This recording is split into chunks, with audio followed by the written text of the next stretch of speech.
Hey guys, thank you for clicking on this video. Let's talk about movies now. Sorry about the hair. I actually wanted to fix it before filming, but then I thought, I am talking about a movie known for having a main character with bad hair. And there's only one way I can do that justice.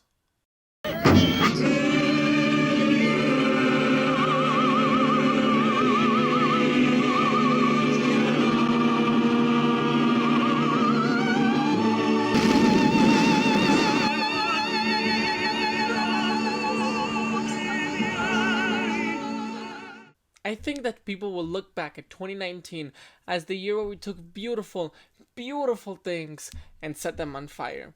One of those beautiful things was the Amazon rainforest, and I don't think it was ever fully appreciated on film. Why do 90% of all shows take place in New York, this shit stain of a city, but directors so rarely choose to explore the grand scale of this forest? Well, it might be that whenever people do try, it's always a pain to film there, considering you have no electricity, the land becomes continuously harder to travel on, and you have to take boats, which means you have to be extra careful with your very expensive equipment. Meanwhile, in the Big Apple, there's like an outlet every square foot. But that's why it is necessary to pay attention and appreciate those who dare embark on the journey of filming in a place where it is easiest to get lost in. Werner Herzog is a German director known for having filmed in every single continent of the world and giving everyone a hard time. So if you thought Kubrick was a dick for not caring about how harsh he went on his crew, you ain't seen nothing yet. He's been around since forever, but has never gotten the attention he deserves, until recently when he got his gig working on an art house project called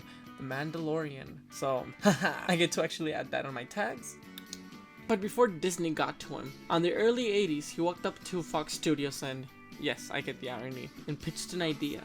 A man wants to build an opera house outside the rainforest. The problem is, he's got no money and he's a bit of a joke to other people. So as a way of funding this, he takes a transport boat, but to move way faster, he decides to take the boat on top of a mountain and landed on the other side to a parallel river. When Fox asked him what kind of special effect he'd like to use for this, he said, "Special effect? Oh, I don't think you get me. We are taking a boat and we are putting it on a fucking mountain." This project was ultimately dropped by Fox, and as backers continued to jump off the project, this seemed more impossible. So we start seeing Werner Herzog's full commitment is here. He apparently had some money saved, but it wouldn't be enough for the whole movie. But that didn't matter.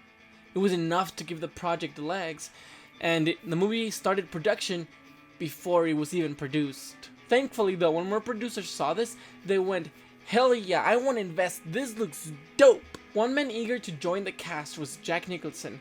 Him and Werner Herzog actually talked together about this, and Werner said that he had a perfect character for him, and even that he seemed crazy enough to play this character. But as I had said before, filming in the Amazon rainforest is not an easy task. It's not a Hollywood movie. You can't go to a nearby restaurant or go see your family again after shooting. Though Nicholson really wanted this, he had to ultimately decline. Another option was Jason Robards and Mick Jagger as his gullible sidekick. And there is actually footage of them showing that even they got into production, but as you can tell, none of them were scenes in the forest. Mick Jagger eventually had to return to the US to tour, but he's gone on saying that he didn't care what the movie would pay, just as long as he had a good acting career. So along came Klaus Kinski, a German actor Herzog had worked with before. They are actually known for having a bad relationship. In the commentary, Herzog jokingly comments on multiple scenes the frustration that Kinski made the crew feel and how irritating he was being. You can't go anywhere, you can't escape of this fucking stinking camp because you never know when they call you, because you have to be here because you're paid for. You're in the contract, so you can't just go. He was very aggressive towards everyone, and it took a lot to get him into a good mood. Sagst es mir nicht, aber schade, aber nicht. Leg mich doch am Arsch weg. Der Moment ist überhaupt gekommen, wo ich dir in die Fresse haue. Schreiereien wie diese waren allerdings ein wirklicher Schrecken, ein wirkliches Problem für die Indianer, bei denen Konflikte ganz anders gelöst werden. Apparently he wasn't known much for giving too many jolly good smiling performances, so Herzog's actually biggest challenge might have been constantly trying to get Kinski to relax before every take. While in a third world country, on a dangerous rainforest. Now, something that is often overlooked in this film is the rest of the cast. Claudia Cardinale and Jose Leugoy are not in it for the boat trip, but they get a fair amount of screen time and manage to leave such a delightful impact in the audience. They are just awfully charming. Then you got Huerequeque, an oddball of a character, but a nice drip from the rest of the cast. And Miguel Angel Fuentes as Cholo. This guy actually went on to have a really good career in Mexico, and even in the US, cursing at Chuck Norris. Pinche gringo jete. Te cogiste las cabras. Mierda. He's a gigantic beast that you know can handle himself. But wait, we have a cast made out of German, Italian, Brazilian, Peruvian, Mexican people, and a whole group of indigenous natives speaking a whole different dialect that doesn't have words like ice, boat, movie. It must have been really hard to make this German movie in German. Well, that was the idea. English was the language they all had in common for the most part, and so that ended up being the language they went with. Even better since they could now sell it on the States. However, though it was shot in English, Herzog says that the most authentic way to watch it is in German, and I have to agree. The English version somehow sounds more dub and artificial. The natives, which don't talk though, act great. They are a nice part of the film I'm glad Werner Herzog found necessary to add. The cinematography is stupendous. It almost automatically is when you film in a place with this aesthetic. I can see why the director wanted to travel around the world, although he might have told you different. I wouldn't see anything erotical here. I would see fornication and asphyxiation and choking. Of course, there's a lot of misery. The trees here are in misery and the birds are in misery. I don't think they sing, they just screech in pain. He surely films the jungle with love for it, but with a fear as well. Always feels afraid to get too close. Actually, I really love how Herzog films the jungle. It's always an, oh shit, they really did do that moment, and I don't say that often. And before you say that I suck the dick out of this movie, perhaps my biggest complaint with this is the script. I don't think I can tell you a direct line from the movie right now apart from, I want my opera house! And despite the story making a lot of sense and the character decisions being reasonable, it is not exactly something that will 100% captivate you. But then again, the second half of this film is a lot more silent and dependent in the cinematography, which again is mwah. Also, I think it's worth pointing out that whenever the camera is being handheld, it gets very sloppy and it takes you out of the movie a lot. Like, it just makes you picture the director constantly trying to stay balanced on the boat and keeping things in focus. Though, I'm sure it's hard holding a camera while you're on a boat. Now, despite the boat scene being the main thing that I wanted to talk about for this video, it is really hard to add anything that isn't on screen. I mean, there are actually no special effects.